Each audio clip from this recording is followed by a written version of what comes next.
시편 91편.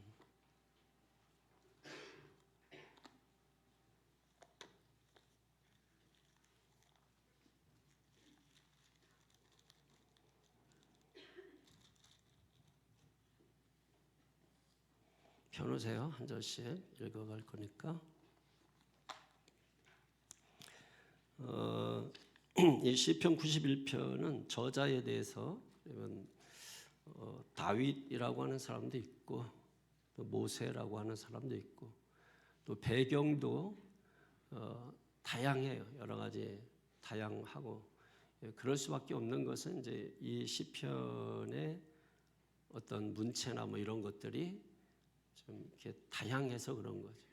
이렇게 보면 다윗 같기도 하고 저렇게 보면 또 모세 같기도 하고 또 이렇게 보면 또 북이스라엘이 멸망하던 그런 때 같고 또 저렇게 보면 또 바벨론의 남유다가 멸망하던 때 같기도 하고 또 이렇게 보면 또 출애굽할 때 같기도 하고 그래서 상황이 여러 가지가 이 시편 91편에 있기 때문에 여러 가지 뭐 배경에 대한 설명들이 있고 근데 이제 이게 90편부터 제 4권이 시작하잖아요.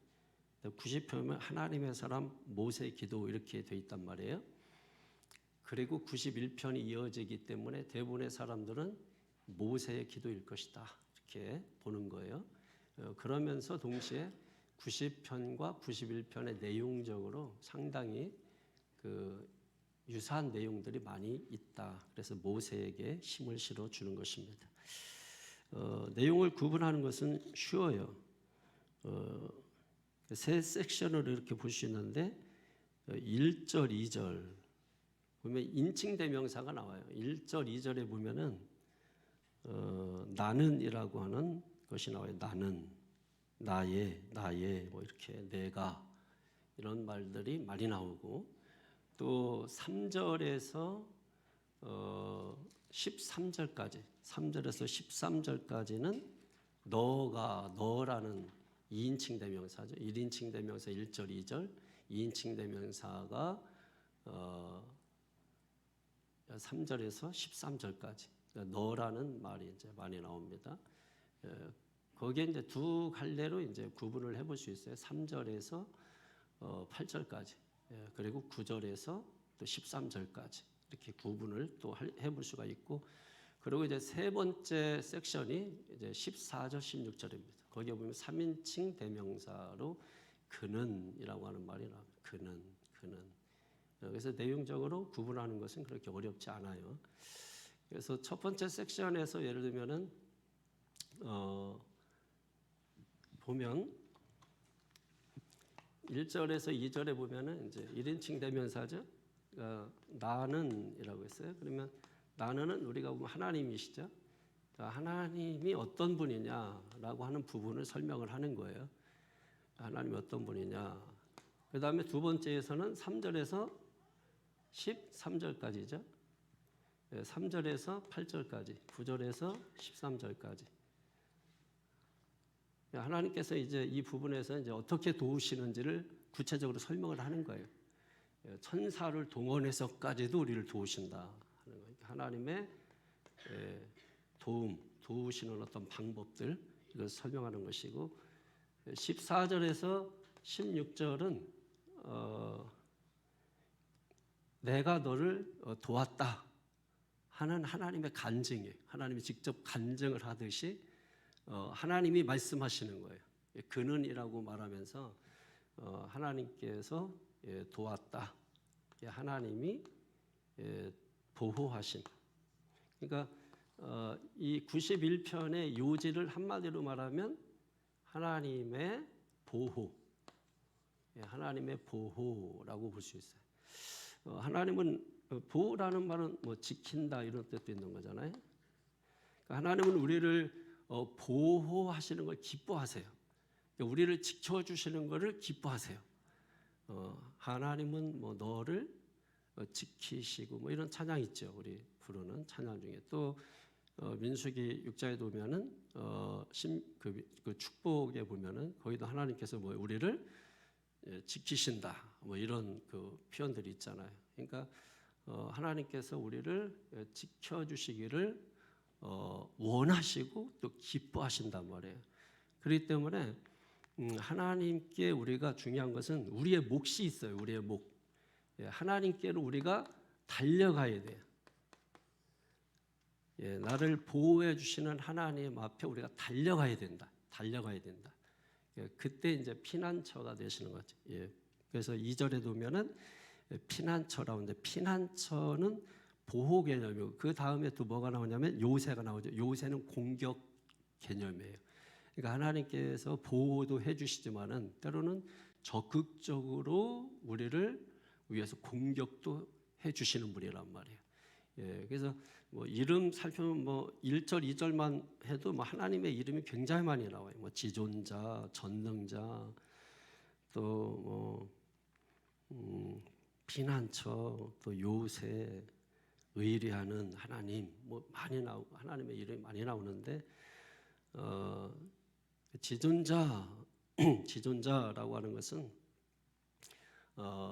다른 신들하고는 비교할 수 없는 신, 오직 유일하신, 지존하신 그 하나님, 그 하나님을 강조하기 위해서 그때 쓰는 이름이 지존자예요.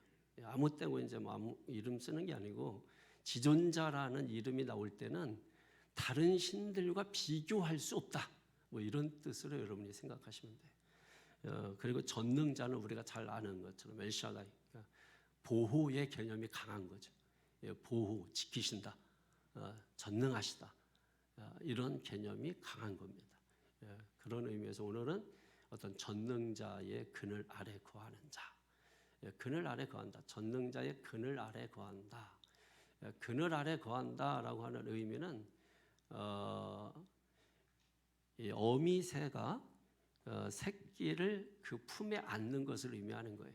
그러니까 어미새가 새끼를 품는 거, 안는 거, 그게 이제 전능자의 그늘 아래 거하는 거. 이제 엄마가 자식을 품에 안는 거.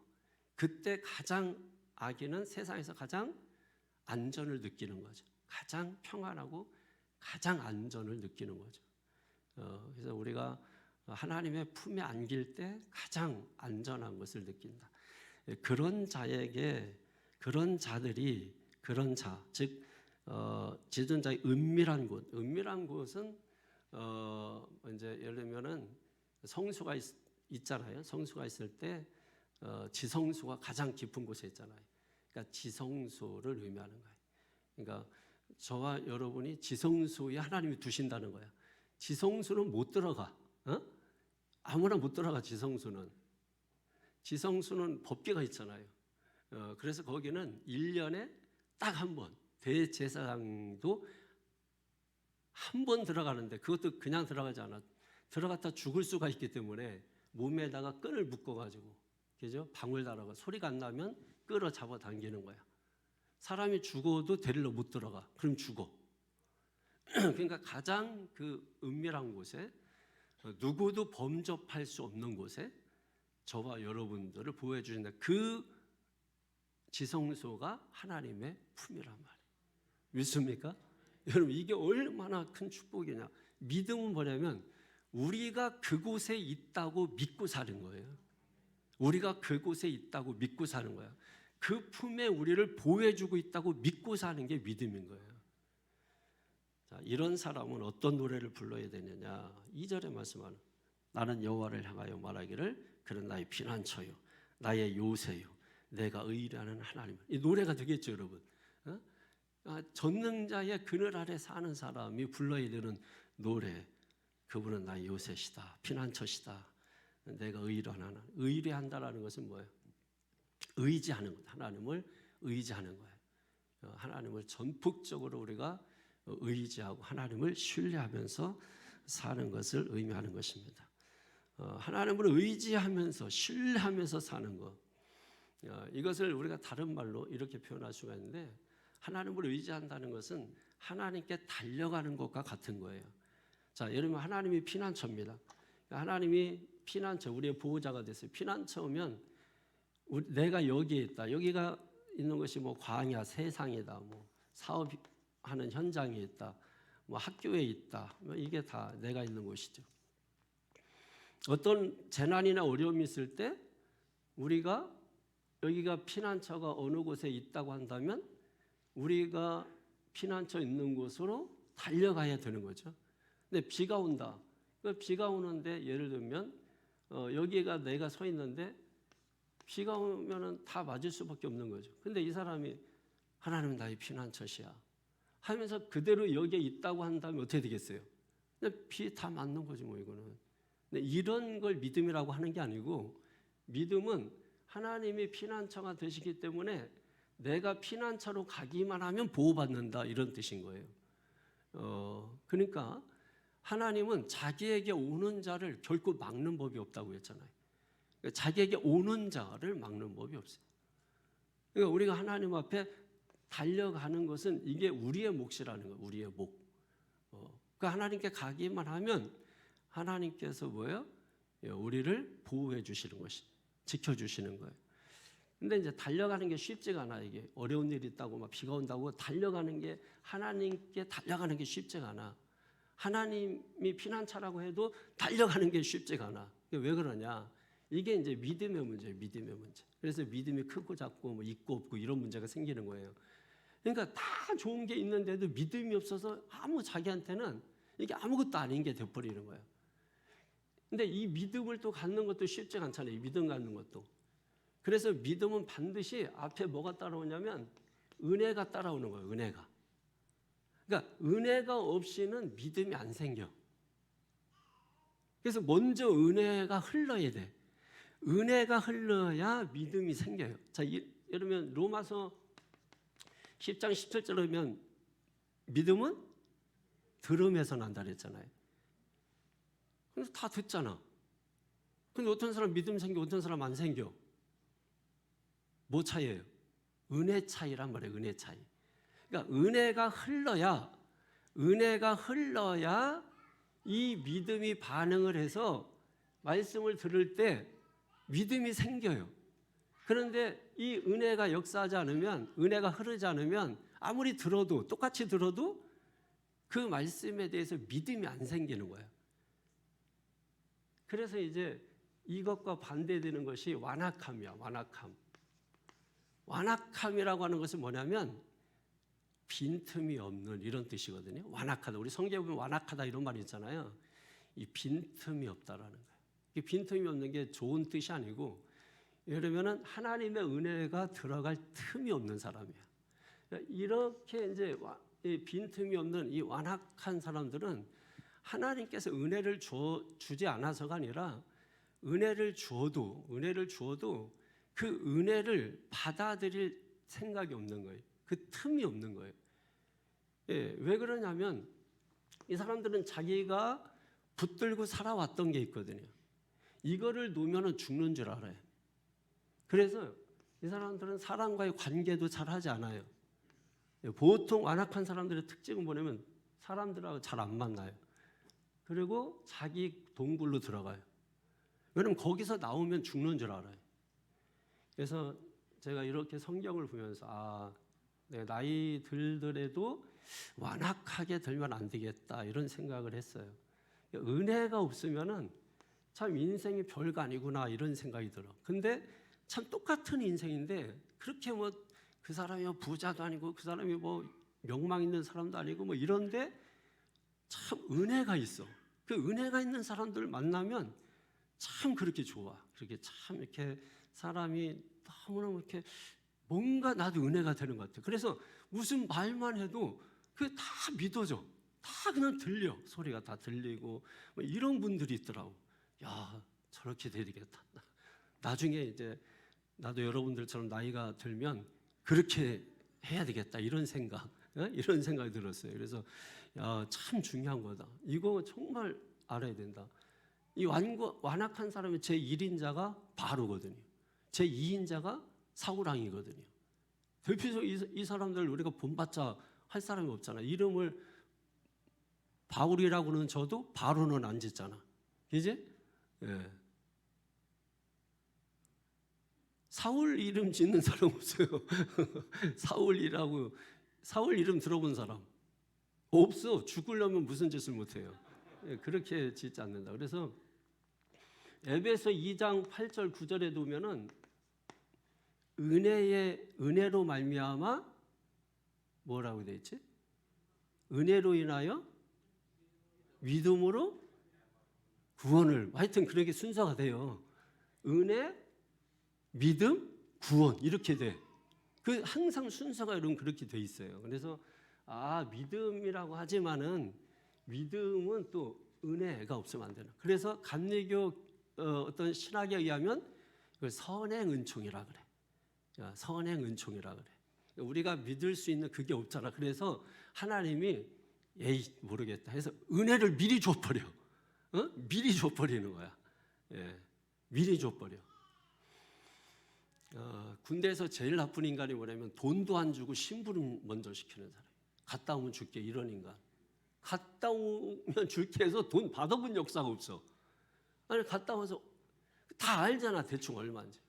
얼마야 이렇게 물어보면 다 후배들이 됐습니다 이렇게 얘기하지. 뭐 3,520원입니다 이거 얘기 안 하거든. 그러면서 또 하는 얘기가 또 그래. 이 자식 다음부터 됐다고 하면 안 돼. 딱 한다 또. 그럼 멋있나 그게? 뒤에서 욕 엄청 하지. 제일 고마운 선배가 뭐냐면 심부름하는 건 괜찮아. 어차피 쫄다 보니까. 근데 돈을 미리 줘. 미리 줘버리고 그래서 남는 거 너 써. 하면 굉장히 좋잖아요. 그러니까 하나님께서 우리에게 뭐예요?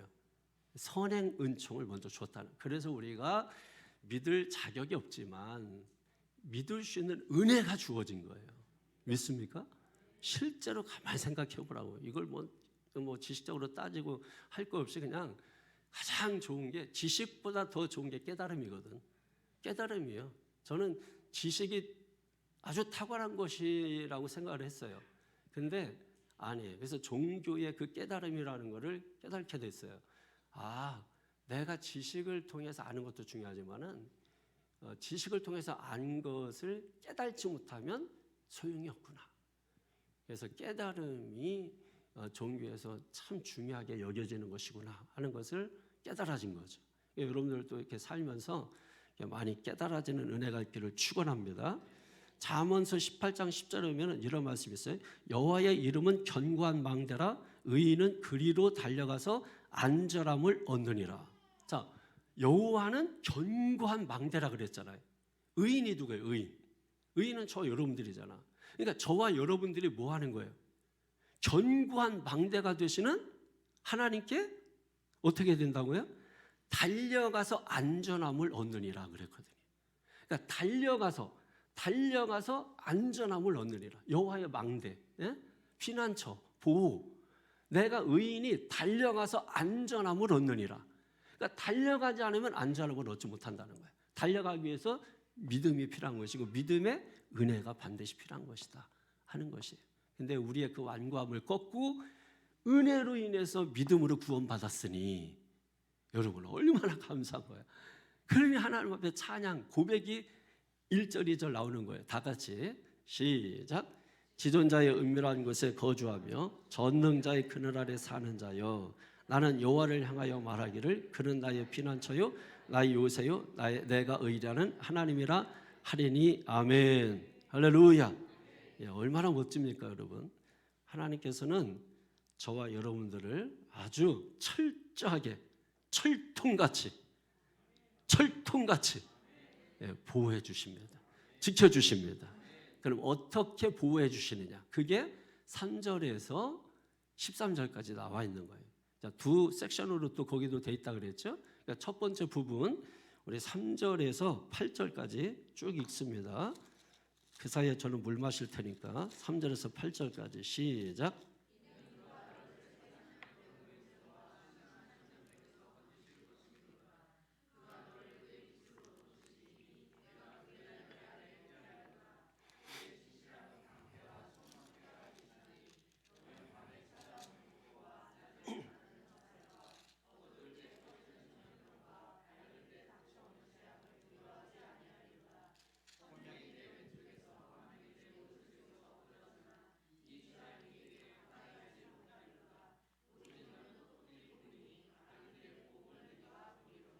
아멘. 여러분은 성경도 아주 잘 맞춰서 잘 읽으세요. 여러분이 앞에서 이제 뭐 성경 읽어버릇하는 뭐 이런 것들이 있어서 거의 속도가 거의 비슷해져서 성경 이렇게 같이 읽을 때도 이게 안 맞아요. 내가 보면 다시 하세요. 10번 해도 못 맞춰. 근데 여기는 한 번 해도 척척 맞아. 그냥 그 정도로 여러분 성경을 잘 보고 계시다는 거예요. 자, 여기 보면은요, 네 가지로 네 가지, 다른 말로 하면 싸가지, 네 가지로 저희를 지켜주신다고 말씀해요. 첫째로는 새 사냥꾼의 올무에서 건지신다.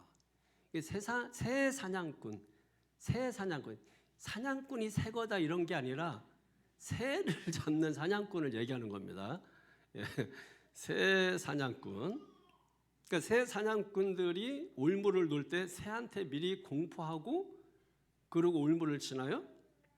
아니죠. 무슨 얘기냐면 우리가 살다가 보면은 뜻하지 않게 뜻밖의 어떤 일들이 생기는 것을 말하는 거야. 뜻밖의 일들이 많이 생기잖아요, 사실은. 사실 우리가 이렇게 운전하다가 요 코너 돌자마자 내가 어떤 사고가 날지 아무도 모르는 거잖아요. 그러니까 그런 상황에서 하나님께서 우리를 보호해 주시고 지켜 주신다는 거야. 그러니까 전능자 그늘 아래 서 있는 사람은 하나님께서 지켜 주신다, 보호해 주신다는 거예요. 두 번째로는 심한 전염병에서 건져 주신다. 심한 전염병에서. 사실 제가 3일 동안 주일날 저녁부터 죽었다 깨났거든요. 그래서 오늘 아침에 저울에 처음 올라가 봤더니 딱 3kg가 빠졌더라고요. 그 정도로 심하게 아팠어요. 난 이렇게 아파본 적이 거의 없었던 것 같아요. 처음 나왔어 오늘. 3일 동안에 밖에 세상 처음 나왔어요.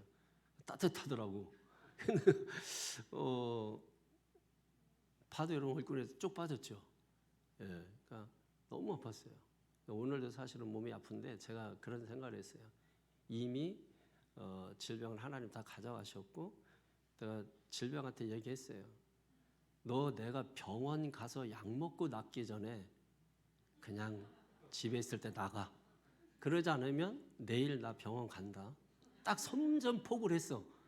내 3일 동안은 내가 버티고 그리고 그래도 너 안 나가면 내가 병원 갈 테니까 너 병원 가서 약 먹고 너 나가면 너 쪽팔리지 않냐? 그냥 나가. 그래서 아침에 나올 때도 이제 그냥 샤워를 쫙 했어요. 쫙 하고 막 몸은 막 다 아프고 그래서 밥도 먹었어요. 밥 따뜻한 밥 해달라고. 그래서 된장국에 따뜻한 밥 주문을 했더니 딱 된장국하고 따뜻한 밥 딱 나왔더라고. 그래가지고 이제 그거 딱 먹었는데 땀이 온몸에 얼마나 나는지 이렇게 했는데 진짜 이 물이 이렇게 흐를 정도였어요.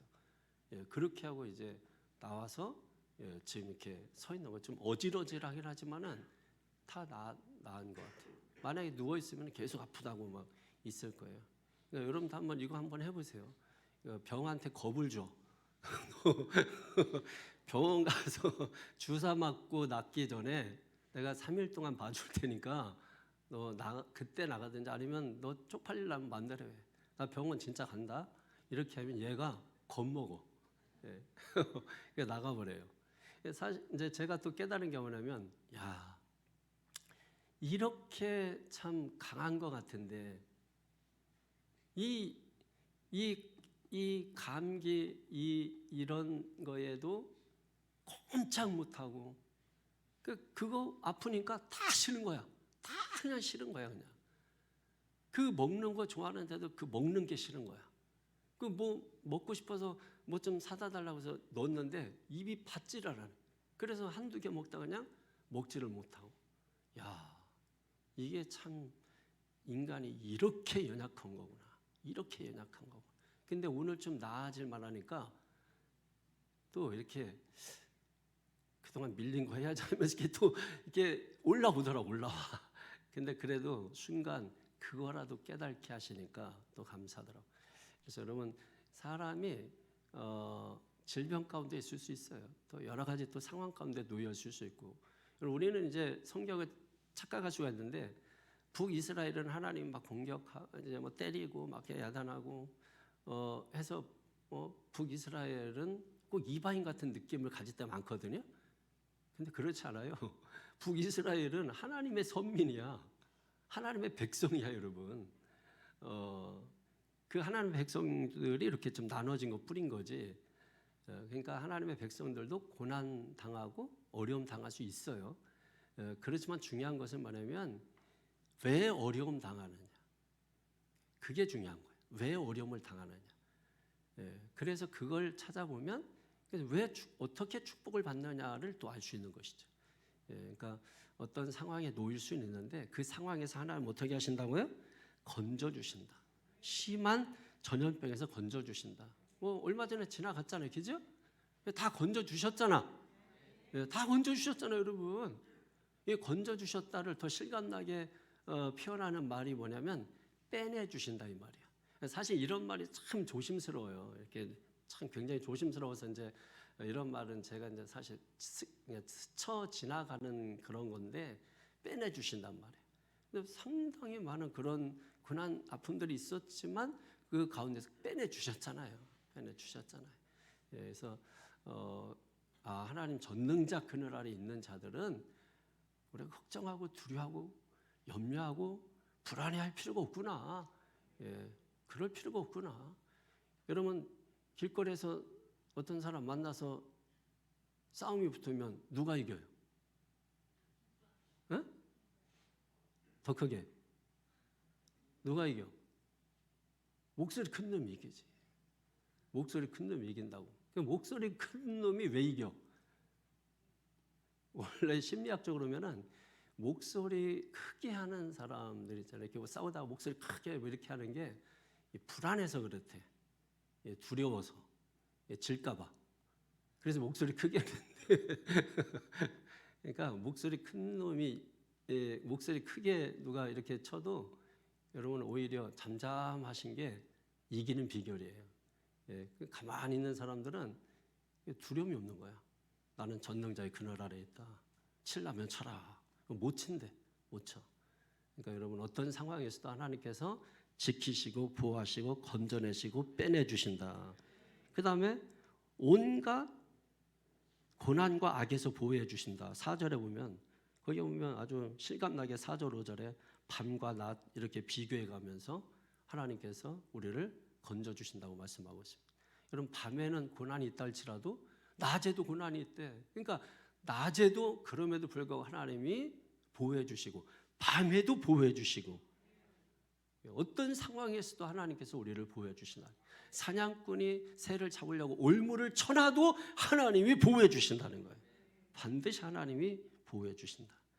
또 하나님은 우리의 방패가 되어주셔서 보호해 주신다. 4절에서 7절에 보면은 방패 되시는 하나님을 말씀하잖아요. 방패는 여러분 두 종류예요. 온몸 방패가 있고 손 방패가 있어요. 그러니까 온몸 방패는 큰 방패고 손 방패는 작은 방패라고 보면 되는 거예요. 그러니까 하나님께서는 우리의 방패, 즉 방패라고 하는 말은 산성이라고도 볼 수 있는 거예요. 그러니까 하나님께서 우리의 방패, 하나님은 우리의 산성이 되셔서 그렇게 철통같이 우리를 보호해 주신다고 말씀하고 있는 것입니다. 어떻게 보호해 주세요? 철통같이. 어떻게? 철저하게. 어떻게? 밤낮으로. 모든 질병, 모든 재해에서, 자연재해에서도. 요즘 이제 불안하잖아요, 여러분. 지진이 있고 막 일어나고 이게 저쪽 끝에서 이렇게 스물스물 올라오잖아. 불안하잖아. 사실 저쪽에서 물 건너에서 일어났을 때는 그런가 보다 했는데 물 건너와가지고 우리 쪽에서 자꾸 일어나니까 뭐예요? 좀 불안해. 이번에 좀 아래쪽에서 뭐서 전쟁이 일어난 줄 알았다 그랬잖아요, 사람들이. 그러니까 그런 것이 있다 할지라도 뭐예요? 하나님 말씀하시잖아. 전능자 그늘 아래 있는 자는 여러분 어떻게 하신다고? 하나님이 지켜주신다고, 보호해 주신다고. 그러니까 두려워하지 말고 불안해하지 말라고. 하나님이 지켜주신다는 믿음 가지고 살아야 돼요. 9절에서 13절까지 한번 보겠습니다. 9절에서 13절까지.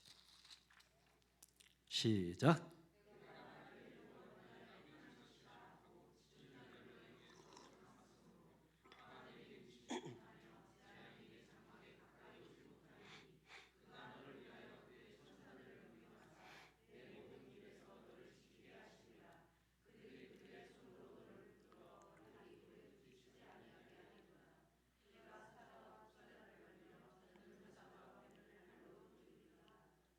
아멘.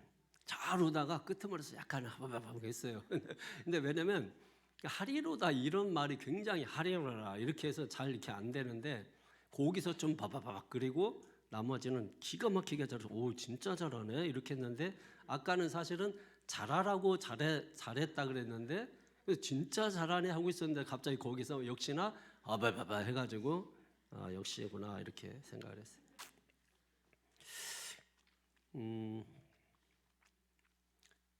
눈에 귀에 확 들어오는 말씀이 뭐였어요? 천사들을 보내서 지켜주신다. 난 너무 좋다. 이게 저쪽 이 이단들은 좋은 게 뭐냐면 마음껏 이 단어를 사용해요. 뭐 천사 동원권 뭐 이런 걸 해가지고 얘들은 뭘 얘기해도 어차피 이단이니까 상관이 없어.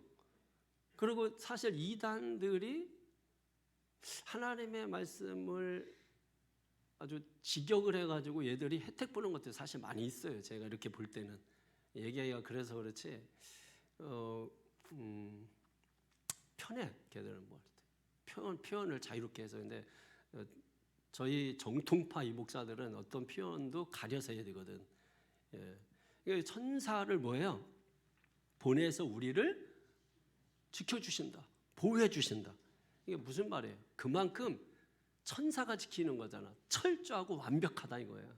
그러니까 하나님께서 철저하고 완벽하게 지키시고 보여주신다는.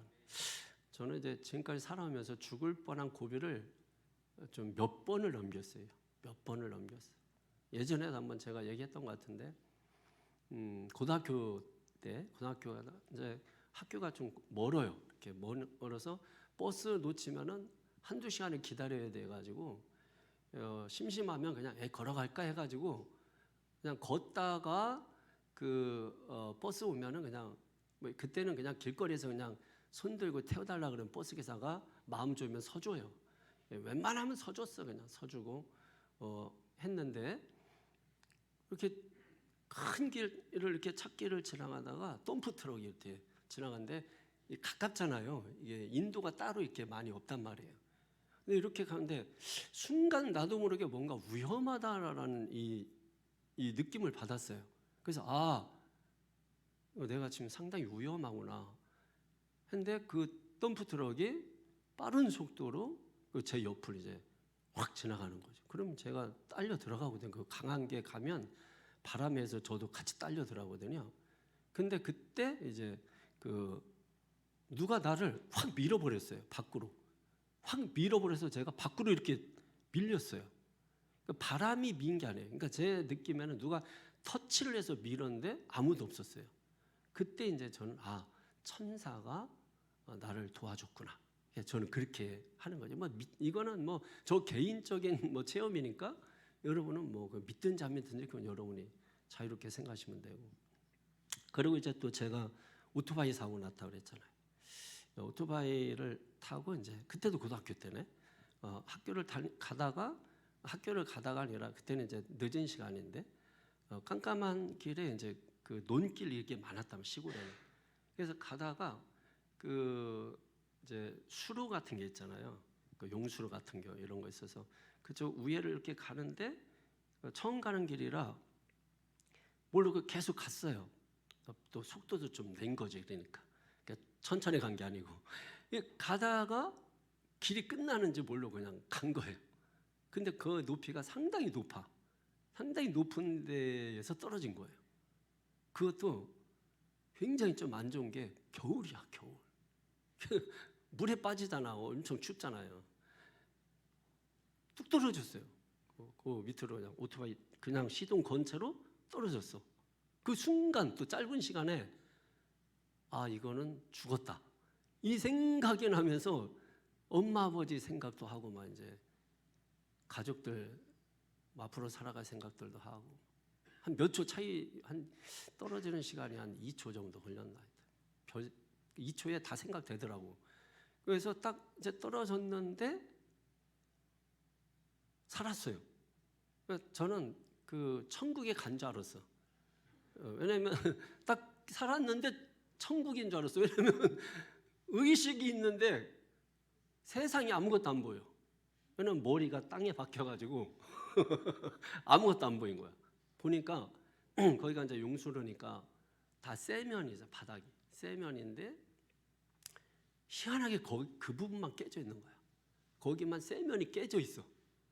거기로 떨어진 거예요. 그러니까 거기가 흙, 이게 잔흙 같은 게 많은 거야. 거기 귀로 들어가고 막 코로 들어가고 눈으로 들어가서 의식은 있는데 아무것도 안 보이니까 나는 거기 간 줄 알았지. 예. 그래서 털어보니까 다시 보여가지고 아, 살았구나. 그거는 뭐 이게 어떻게 이걸 해석이 되겠어요? 예? 생각해 보시라고. 그럼 중학교 2학년 때 내가 목사 되겠다고 서원했잖아요. 하나님은 끊임없이 천사를 보내주셔가지고 저를 계속 건져주시는 거야. 계속 깨트려 주시고 미리 저놈이 여기로 올 거야 해가지고 선행 은총을 베풀어 주셔가지고 앞에 깨트려 놓은 거지. 마지막 하나만 더 말씀드리면 제가 자동차 운전 하다가 예전에 이제 집회를 이제 멀리 갔다 오고 해서 밤에 와야 새벽 기도를 하기 때문에 이제 오는 그런 길이었는데 너무 피곤해 하더라고요. 새벽 한 1시, 2시 정도 너무 피곤한 거예요. 그때 경북 칠곡이 경북인가? 예, 그래서 그 칠곡의 집회를 갔다 오다가 그런 일이 만난 건데 운전을 하고 오다가 졸면 안 되는데 하다가 여러분 다 경험 있잖아요. 하다가 그냥 이렇게 하다가 졸았어요. 잔 거야. 운전대 잡고 그냥 잠들어 버렸어요. 그대로 간 거야. 잔 거 이미 나는 자고 있는 거예요. 그리고 이제 그냥 그대로 잠들었어요. 그런데 이게 눈을 뜨면서 내가 브레이크를 꽉 잡았어요.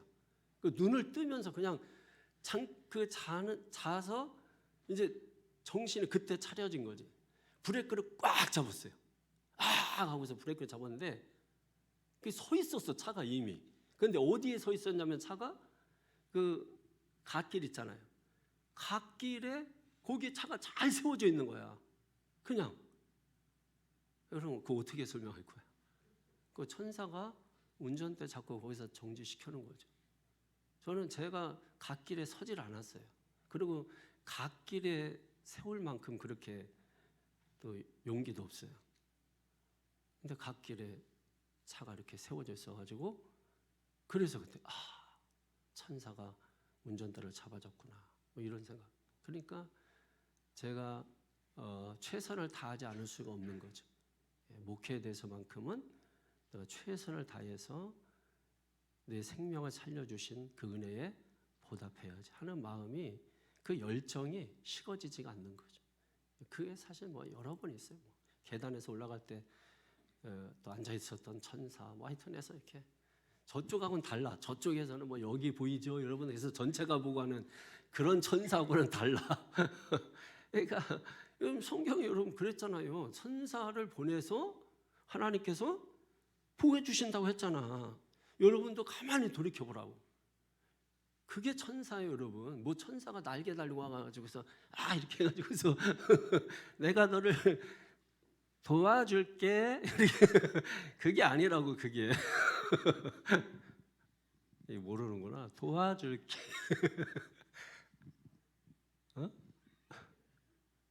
들어볼래? 뭐 들러볼래? 하여튼 있어요. 개콘 좀 보세요. 개콘.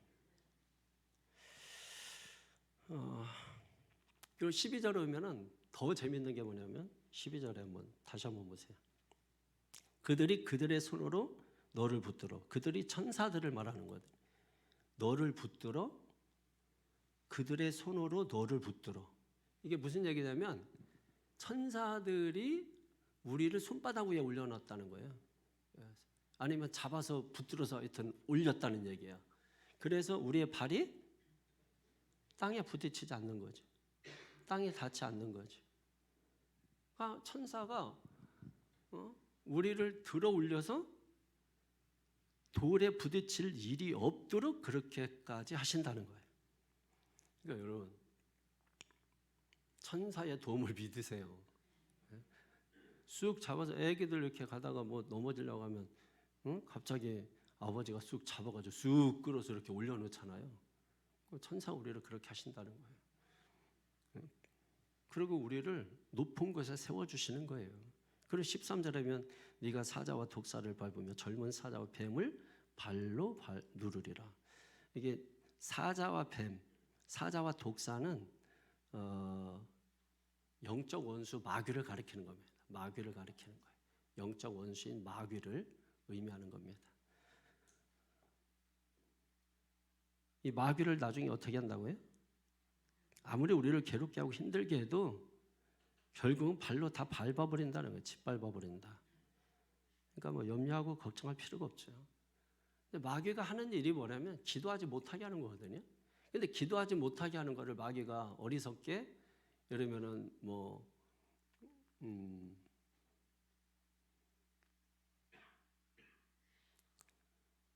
어리석게 하진 않죠.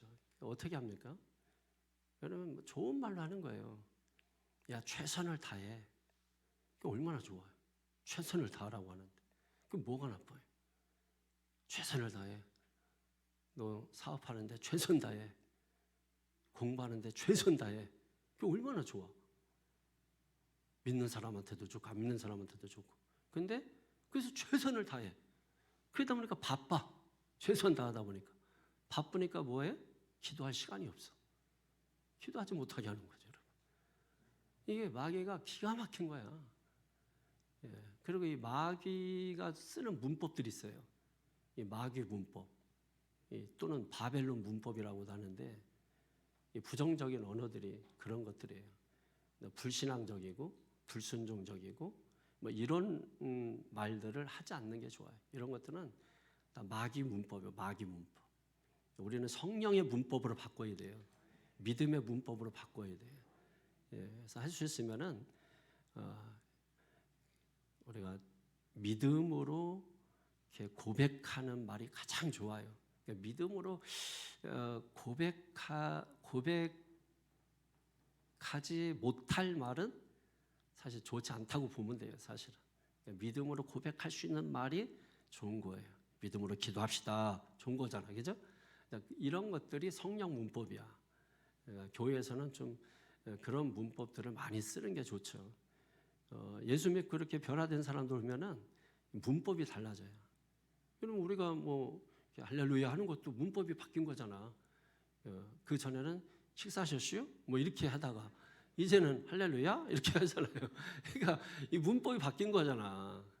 옛날에는 그냥 뭐 고마운 거 있어도 그냥 에잉? 이렇게 말하는데 지금 뭐예요? 고마운 거 있으면은 아유 감사합니다. 이렇게 하잖아요. 문법이 바뀐 거야. 그러니까 우리가 좀 자꾸 이렇게 바벨론 문법 쓰지 말고 성령 문법, 믿음의 문법을 자꾸 쓰면 좋을 것 같아요. 마귀의 그런 문법을 짓밟아 버리고 믿습니까? 그 14절 16절 결론 보십시다. 시작.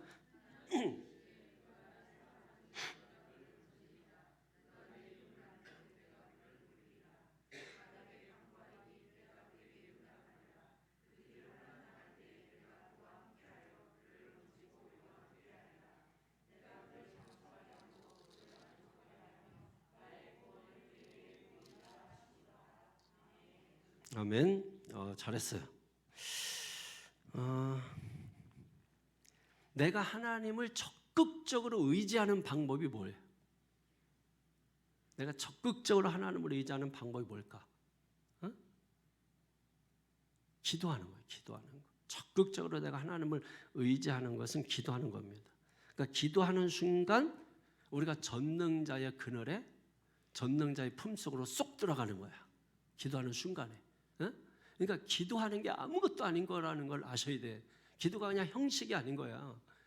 정말 하나님 앞에 기도할 때 내가 혼자 여기서 기도하지만 내가 기도하는 대상들이 전부 전능자의 그늘에 들어가는 거예요. 전능자의 품속에 들어가는 거예요. 그럼 그렇게 해놓고서 세상 나가야 좀 안심되지 않나요?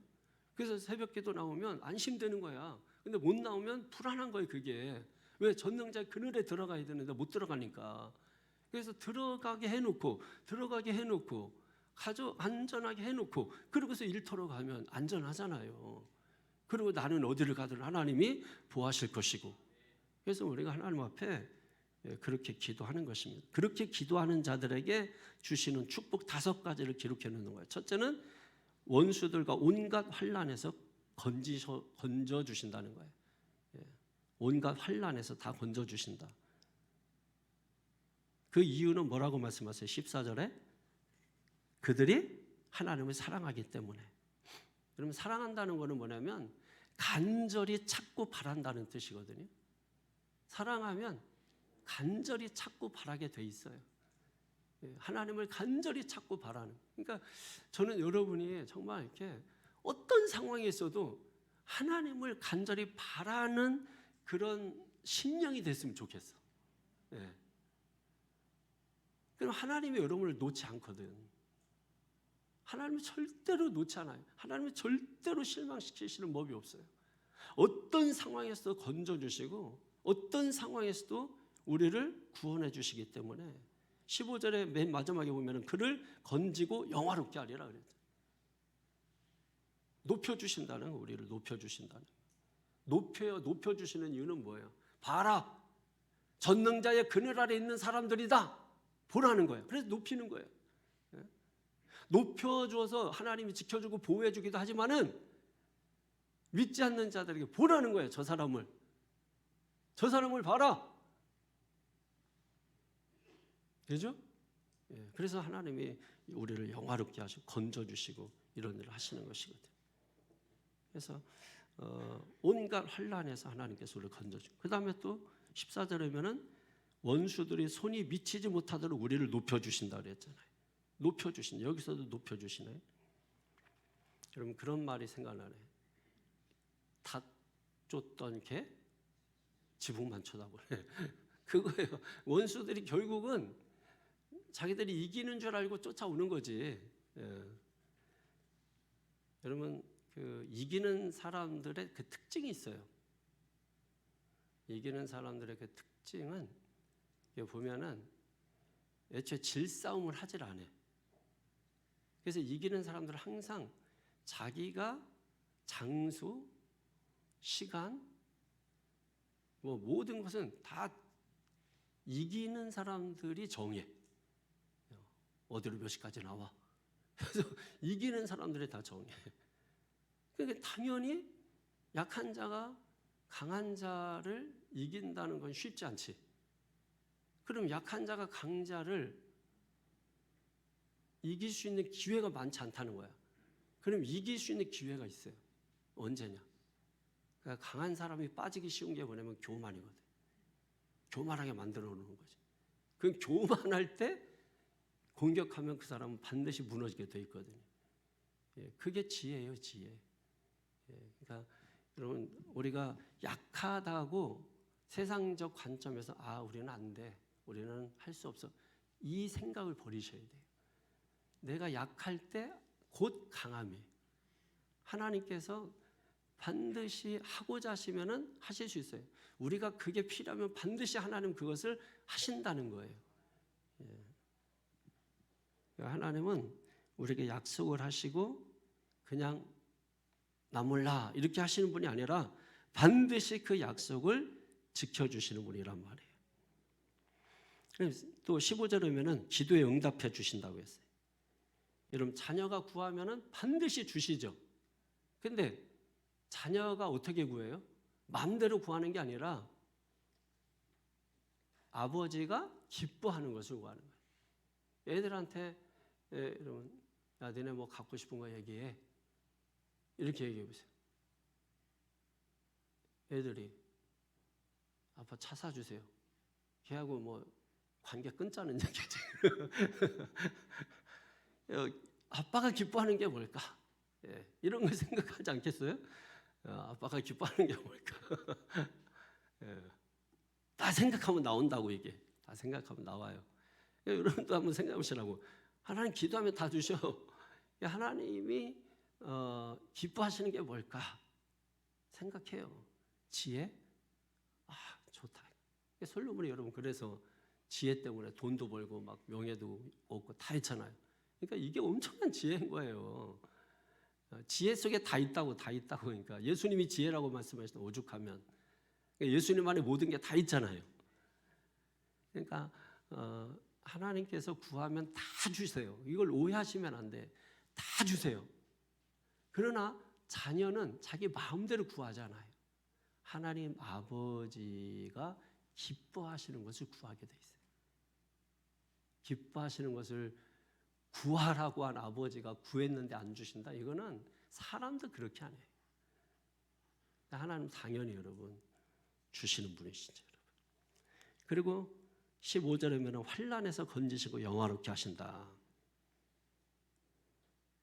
환난에서도 완전히 빼내셔서 나중에 영화롭게 한다. 이 말은 다른 사람들로 하여금 부러움을 사게 한다 이런 말이거든요. 야, 하나님 믿어서 그렇게 됐어? 하나님 믿고 그렇게 그런 일이 있었어? 부러움 사게 한다는 거예요. 믿습니까? 그리고 마지막으로 하나님은 장수하게 함으로 만족하게 하신다. 지금이야 뭐 오래 살고 뭐 이런 거 하지만 옛날에는 장수하는 게 축복이었거든요. 장수하고 뭐 이렇게 오래 사는 게 가문의 축복으로 생각을 하고 그랬단 말이에요. 그것뿐만 아니라 또 만족하게 하신다. 앞서서 여러분 90편 한번 보실까요? 90편 14절에서 15절을 보면 14절 15절 시작. 아침에 주의 인자하심이 우리를 만족하게 하사 우리를 일생 동안 즐겁고 기쁘게 하소서. 우리를 괴롭게 하신 날수대로와 우리가 화를 당한 연수대로 우리를 기쁘게 하소서. 아멘. 자, 이 말씀이 다 이루어졌네요. 다 지금 본문에서 그대로 응답해 주셨잖아요. 우리를 만족하게 하사 연수대로 우리를 기쁘게 하소서. 다 응답된 거 아니에요. 할렐루야. 응답된 거라고. 그러니까 반드시 하나님은 하나도 빼놓지 않고 아주 사소한 것도 빼놓지 않고 다 응답을 해 주신다.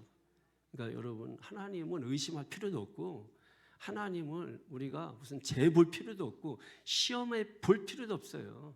중요한 것은 우리의 목만 잘하면 되는 거예요. 그러니까 우리가 할 목이 뭐예요? 피난처신 하나님께로 달려가는 거예요. 달려가는 거예요.